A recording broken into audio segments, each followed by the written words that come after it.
I am Hayden Panettiere, and we are here at the studio recording Until Dawn. My name is Rami Malek, and I play Josh. My name is Megan Martin. My name is Brett Dalton. My name is Antonella Lentini, and I played Hannah and Beth. My name is Jordan Fisher, and I play the character Matthew, Matt for short. I'm Nicole Bloom, and I play Emily in the game. My name is Noah Fleiss. I am Galadriel Steinman, and I play Ashley. So Until Dawn is the story of 8 teenagers who revisit this cabin in the woods about a year later after a really traumatic experience where I've lost 2 of my sisters, so coming to kind of get some closure in that respect. One of the things that Larry does really well is make these multi-layered characters, and I think for just the story in general, it follows the quintessential horror film plot lines, but the characters are so unique in themselves, and I think that's very cool. Oh, yeah, this was the right thing to do. What? You know, getting everyone together on the anniversary. I mean, Josh seemed really pumped about us all doing something, didn't he? Yeah, no, he definitely did. I haven't seen him so excited about something in forever. Good, good. Sam and I have a few things in common, such as being huge lovers of animals, and she's a huge animal lover. She's vegan. She is a pacifist. I'm not quite sure if I'm gonna go as far as saying that I'm a pacifist, but she's spunky and cool. I know that she, I think, is made fun of a little bit by the rest of them who think that her morals and her beliefs in that area are a little ridiculous and they don't agree with them, but she doesn't care. It doesn't stop her from being herself, and that's something that I hope I have in common with her. You know, he definitely can be depressed at some times and a bit of a loner, but he takes some solace in one of his sister's friends, Sam, played by Hayden Panettiere, and invites everybody back to the same house the next year to kind of find some closure. Jessica she has a whole lot of personality. She is definitely the sort of mean girl character that, you know, at school she knows she's pretty, she knows that boys like her, and she's gonna use it to her advantage. He's got a big heart, and you can tell that that's very evident, especially how he treats his girlfriend, Emily, and, you know, he's kind of a meathead, but in the best way possible. She really knows what she wants, and she manages to get that from whomever it is, whether it be Matt or Mike. You know, she's really driven, and I can definitely relate to that. My character is Chris, and he is what society might consider the nerd of the group, and he kind of embraces it. Ashley she's a little more serious than some of the other girls. She's definitely very intelligent and thoughtful. She kind of looks at the whole big picture of things. She's not quite as geeky as Chris, but they connect in a lot of ways. Mike is like big guy on campus. He's the class president who has some charm and has a brain, and I don't know, people seem to like Mike. He gets away with a lot, though. He can be kind of jerky. The fact that he really just kind of wants everyone to be happy. I mean, he's a people pleaser, and I can definitely attest to being, you know, that guy. I'm always the friend that wants everybody to be happy and wants everybody to be taken care of, and that's definitely Matt. But also, like, this character is just so fun. I rarely get to play the bitch, and so it was really fun to do that. The spirit of things, seriously, what's wrong with you? I'm just trying to lighten the mood, Em. Don't be like that. Like what? The way you're being. You always get like this. I just think this is just the coolest thing to be a part of, and I just think it's going to take the world by storm. I really do. I think this genre is the wave of the future, and I think that once people see the potential behind it, of getting to interact with the drama that you're witnessing unfold in such a realistic way, that this is how entertainment's going to be from now on.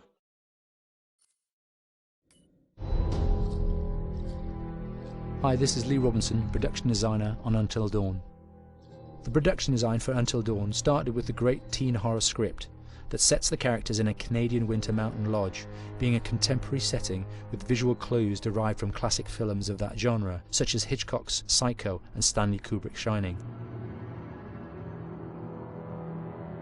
The storyboards are vital to the production design, as it allows the designer to understand the scale of the environments to be made and the detail that would be seen to create the atmosphere of a horror. This took us into concepts that took these storyboards further, visualizing the world through the color palette, the lighting, tone and the mood, and developing key locations such as the lodge, the cable car stations, the forests themselves, the wilderness. As you can see, the environments and atmospheres change quite a bit from warm and inviting to cold and threatening. The Millionaire's Mountain Lodge was a key example. It was designed to be made from nearby stone and timber, embedding it into the landscape, with a contrasting and contemporary interior needing to be opulent and extravagant. We created dark and claustrophobic corridors with ominous and large open spaces, almost cathedral-like in size, and with huge structures to silhouette and dwarf the characters within, providing a labyrinth to explore and wander. Each character was developed with a strong visual identity in mind, with contrasting colours, tones and silhouettes to identify them, each to have their own texture, pattern and shape, so that when they were lined up you could always identify them. The costume designs allowed a range of clothes that would suit them for the cold winter weather, but also have an element of style and individualism, so that the audience could look at them and relate, recognizing themselves within them. A lady would like to cuddle up with her man by a nice cozy fire bathed in atmospheric mood lighting. Right. It'll get plenty toasty once we're rubbing up against each other. Mike? Yeah. Fire and mood lighting.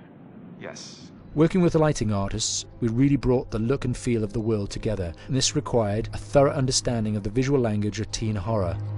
A key scene was where all the characters emerge out of the rear of the lodge chasing Hannah. A contrast is evident straight away from the exterior wilderness to the warmth of the lodge.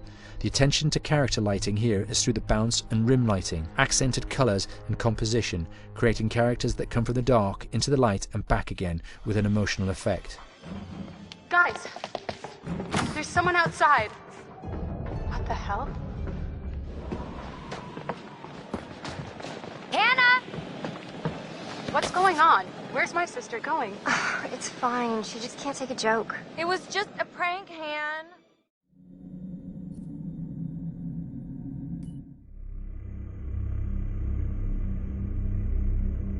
Until Dawn is a game that's full of horror, and one of the things we decided to do early on was to take a scientific approach to how scary it was. So we did experiments on people and we measured their responses to the game. We've created a test area. It's as close to a home setup as we can get it. We've recruited ordinary people to play the game and we've left them to play it on their own. You're turning the light off.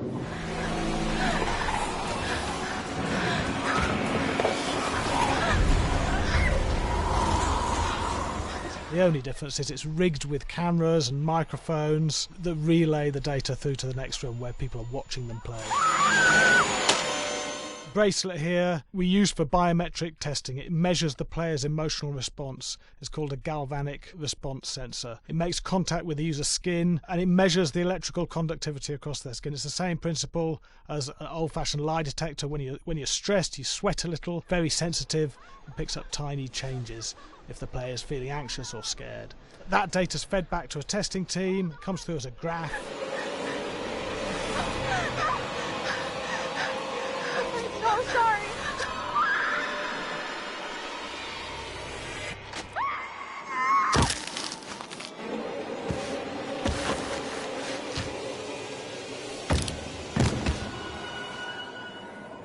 There's no point testing one or two people, you have to test a lot of people. What's your step? When we have a scare that's consistently has a measurable emotional response, then we knew it was good. If it didn't have that, it goes back to the team for improvement. The data doesn't tell us what's wrong with the scare, it only tells us if it's working or not. Wait, okay, so you hear that too, right? Josh. Here we have a chapter relatively early in the game. Weirdly regular. nothing regular about it. We have to create tension and anxiety in the player so they are ready to receive the scare.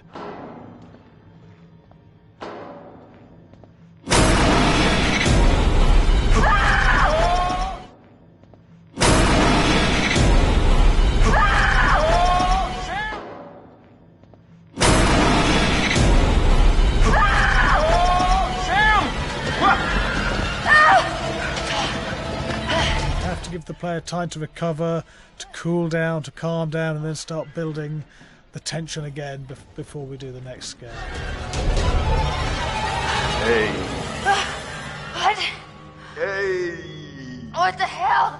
Ooh, you just got mugged.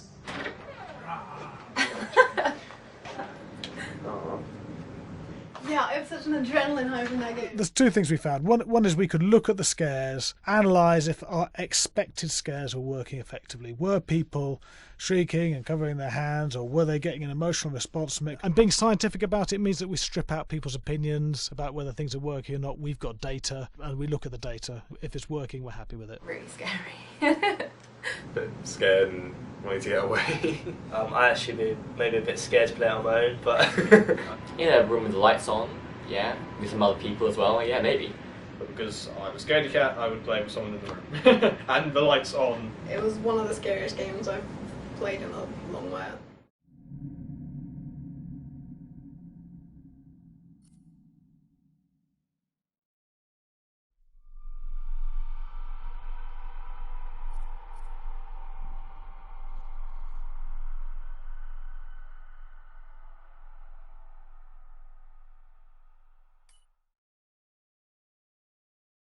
Hi, Larry.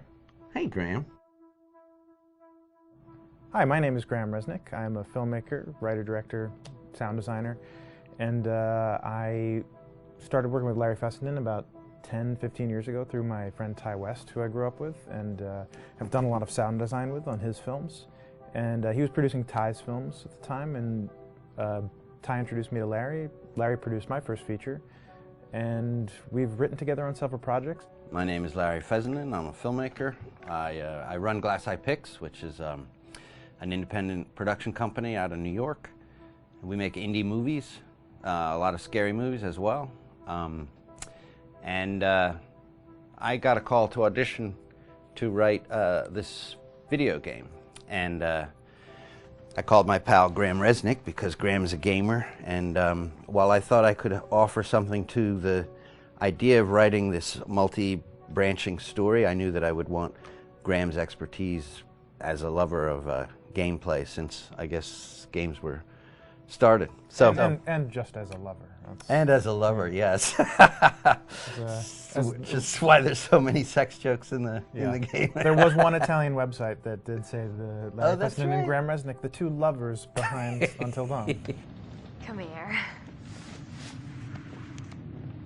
Maybe I know how to handle you too. I am definitely ready to be handled. So I wanted Graham by my side. Yeah, and we got the gig, and it's been an amazing ride. Oh, hell yeah. Oh my god. She's taking her shirt off. What? Oh my god. Matt, what are you doing here? Hannah. I'm sorry, Hannah. This all got out of hand, but... So in the game, the basic setup is that a year prior to the game's start, all these kids had gone up to a ski lodge that was owned by the parents of one of the kids, or a couple of the kids, and some of the teenagers played a prank on some of the other teenagers, and the terrible tragedy occurred when a few of them, two sisters, ran out into a blizzard, and were never seen from again.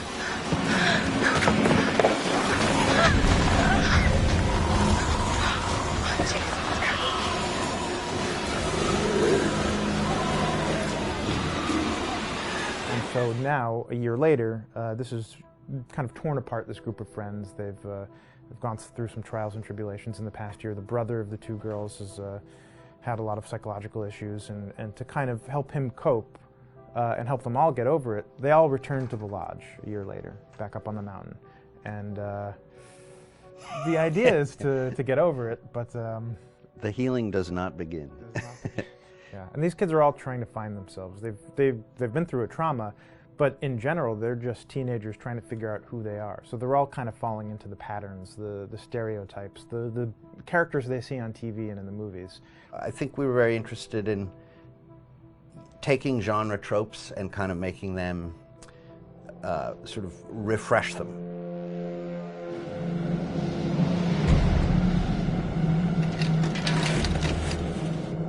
Hey, did you see that? Dad said it'd just be us this weekend. We're familiar with how slasher movies work. Most people have seen some horror movies, and we have established notions and preconceptions about the roles of the players in horror movies and how they talk and how they get killed and how they have sex. And to bring you into the game that way and then subvert a lot of those expectations was kind of our goal. They're haunted by some incident that happened in their past, which I think you pretty much figure out that that's going to have a role in their interaction. Yeah, so I think what was fun was we take some sort of stock characters and we try to give them some shape, but at least at the beginning they're recognizable in the way of groups of friends. There's, the jock and the bitchy girl and the rivalries between everyone. And oh my gosh, and really fun characters too. Like we just had so much fun living in the minds of these characters through writing the script. What do you think? Jesus! It was fun. I think we were looking to get that kind of banter that you see both in movies, but also that you absolutely have with friends and sort of those inside jokes. And of course, as writers and as friends ourselves, we sort of developed little tracks and we try to give the characters that kind of vibe.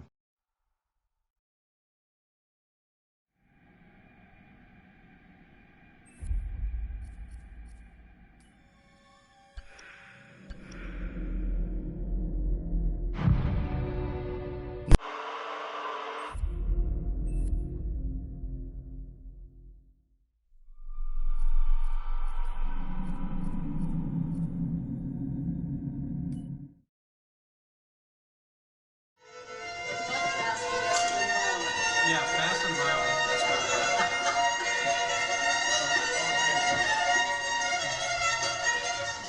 All right, from the top.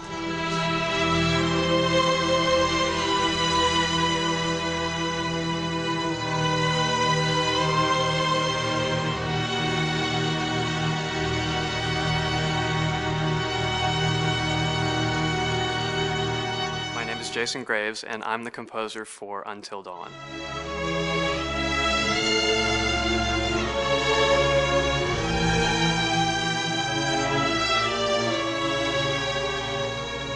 I've been involved with Until Dawn for about a year now. Originally, I was contacted by Barney Pratt, the audio director. I think that had something to do with my lineage of horror games, and hopefully not the fact that my last name is Graves, although a lot of people seem to associate my name with scary music.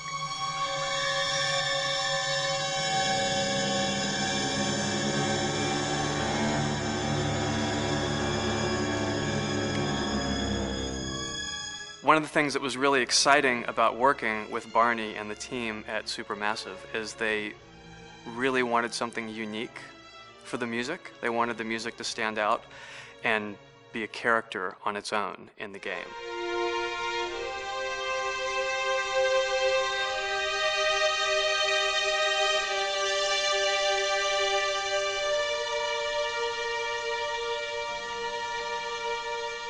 When I'm first starting on a new score, and it doesn't matter if it's film, television, or games, I always end up going to the main theme.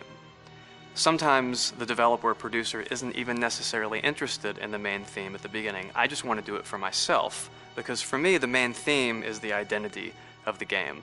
It establishes the mood, the atmosphere, and the character of the music, and how it's going to be playing in the background. And that's what we did with Until Dawn. That was actually my demo pitch to Supermassive Games. I put a main theme together, recorded all the instruments at my studio, and sent it to them. And they liked it. We actually ended up recording that exact theme, all the instruments and everything, live here at Ocean Way, probably 9 months ago. and that's what we've been using in all the demos for the game, and that's the final version of the theme that is the main theme that you'll hear on the menus and in some key pieces of gameplay.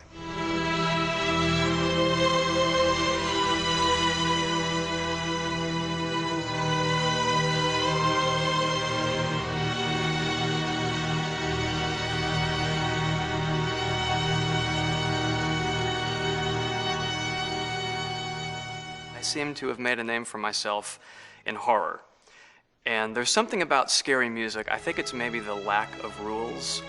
The biggest rule in scary music is there are no rules, so you can do anything you want, and actually, if you end up doing things that don't feel like they would work out together, they kind of clash, and it ends up being even more effective for scary music. So that's what really drew me to Until Dawn, was the textures, plus writing thematic material that is interwoven with the scary textures. I haven't really done anything like that before. Usually it was just all tension all the time, and that's fun and it's great.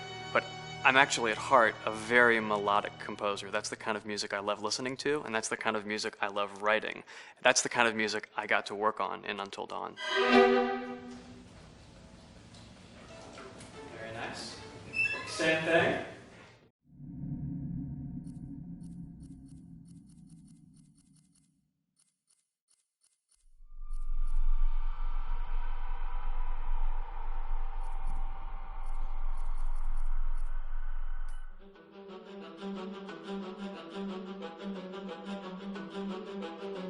My name is Will Biles, Executive Creative Director of Until Dawn. The first part of getting a believable facial performance in-game is to capture, topographically, the actor's range of emotional expressions as separate versions of the same head. Every tiny nuance gets digitized and merged, effectively creating a model that can recreate every facial movement that the actor makes. Once the topography has been recorded, the actor's performance itself can be captured by using a predetermined set of marker points, drawn precisely on the face, and a high-def helmet cam, wirelessly linked to capture devices. The camera is the small box where it looks like the microphone should be. Outro Sam. Mark. It records in high def the movement of the dots throughout the performance that will drive the expressions captured earlier. Unlike other systems, this form of capture is far less lossy because there are fewer interpretations between performance captured and performance rendered finally in-game. The audio is also recorded via two separate lavalier mics attached to the helmet. It takes a while for the actors to acclimatize to carrying around the recording devices and the helmet cams, but very soon the shoot becomes similar to any other effects shoot or a green screen shoot. The actors in these scenes are only recording facial animation, but use cursory body movements for pacing. Wait, and maybe we should all stick together and find everybody and make sure they're all okay, so... 1-1, the year before the prank. Take 2, Mark. Other than the other actors, they have to use their imagination for everything and everywhere that they are supposed to be seeing and feeling. Idiot! So dumb! From a hot midday studio in Los Angeles to a freezing midnight mountain in British Columbia.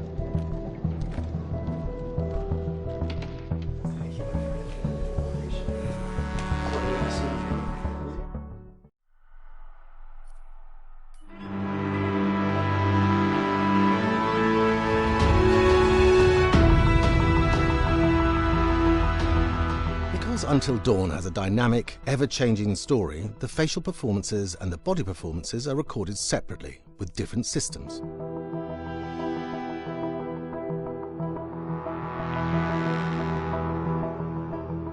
With the body capture, we use reflective bead suits and an infrared camera matrix system that drives the CG bone hierarchies in our character models. These performances cover everything from character locomotion, scene-specific performances and stunt work, most of which was recorded at studios in Pinewood and Shepperton, near London. Hannah! Hello? Combining all the elements seamlessly in the final game becomes a formidable editing and logistical task. Every variation, both physical and emotional, must be combined in these multi-edits. Scaffolding props have to stand in for the sets, because the hundreds of infrared cameras have to be able to see all of the reflected beads on the actor.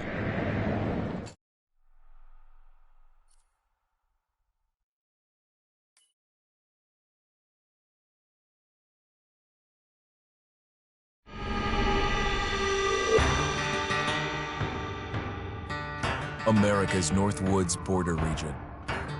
Within this land of 10,000 lakes and miles of dense timber, a hideous creature is believed to lurk. The North Woods is probably one of the last frontiers in America. There's still a lot of places in this area that hasn't been set foot by man. Monsters and mysteries exist here because it is remote. Up in the North Woods, winters are long. In times of biting cold and isolation, a devouring monster is believed to come forth. It's terrorized native people for generations. Growing up, I was told, like, don't go outside, the Wendigo will get you.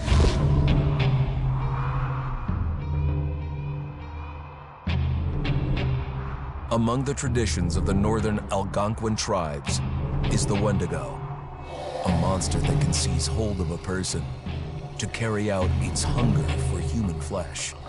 Many Native Americans fear even talking about this Wendigo, and even the mention of the name will let the Wendigo find out where you are, and it will open you up to be possessed by this Wendigo. The most famous case of a Wendigo possession took place in 1879 in the deep woods outside of Edmonton, Alberta. Swift Runner, a Cree Indian, was a trapper and a guide.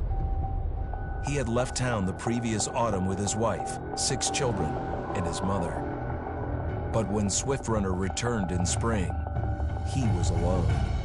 Swift Runner came into a nearby village telling this heartbreaking tale. I had to watch them starve to death. Of his family being killed by starvation, and that he was the only survivor. My whole family gone. It wasn't hard to understand a family falling victim to a brutal winter. To even not. Yet something was suspicious about Swift Runner. He was a strapping man, and he came into town weighing over 200 pounds. It didn't look like somebody who had just weathered a terrible winter. He wasn't malnourished, didn't look like he was starving. He looked healthier than ever. After a few nights, it became clear that something was wrong. He started having night terrors, screaming in his sleep. I am the Wendigo! Villagers alerted the police. Swift Runner actually guided them back to his winter cabin. When they got there, that's when they saw the true horror.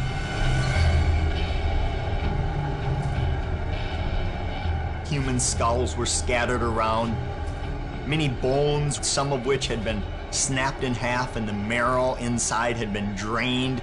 They had never seen anything like it. Swift Runner had killed his entire family, shooting them, hitting them with an axe, strangling, and then eating most of their bodies.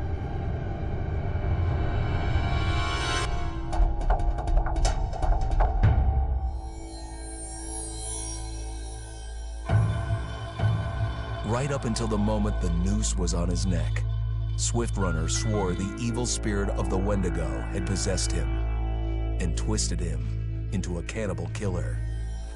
When he was on the gallows, Swift Runner himself said, "I am no longer a man."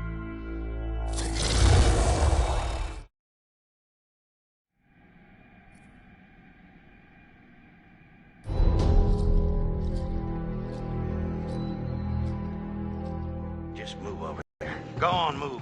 Let me say what I came to say. I'm here to tell you what you're up against being back on this mountain. You should never have returned. I don't know why you did after what happened last year. You mean with Hannah and Beth? Yeah, how could you know without being involved? I don't take kindly to you kids coming up here to my mountain. Your mountain. The mountain don't belong to me, it's true. But it don't belong to the Washingtons. This mountain belongs to the Wendigo. Hi, this is Lee Robinson, production designer at Supermassive Games. Understanding the ancient myths of the Wendigo was key for their development that helped the visual look. Through sketches and concepts, these elements were visualized, such as eyes being milky, almost dead, with loss of lips and eyelids due to frostbite, fangs growing and arms and legs getting longer, with skin hardening and thickening to look snarling and menacing, yet withered and lean. What the hell was that? Another fucking piece of... Fingers and toenails extending like claws, allowing them to climb effortlessly. We made them look gaunt and weathered, and having ragged remains of clothes they wore. Blood-stained and rotten, with patches of hair still remaining, they retained strong skeletal limbs, which enable them to be agile and quick through the environment. Where are you? My name is Jamie Gallipo, animation director at Supermassive.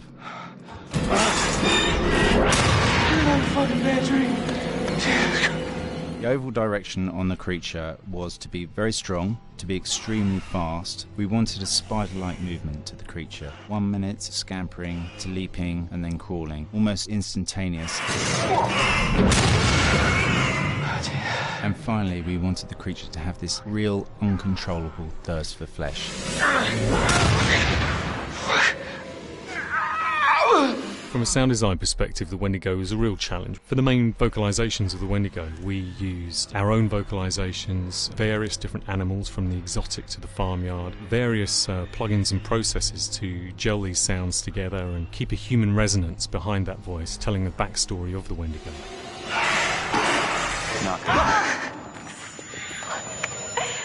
During the chase sequences, the anger of the Wendigo is felt by encircling breaths, screams and screeches that essentially chase you as you're being chased by the Wendigo.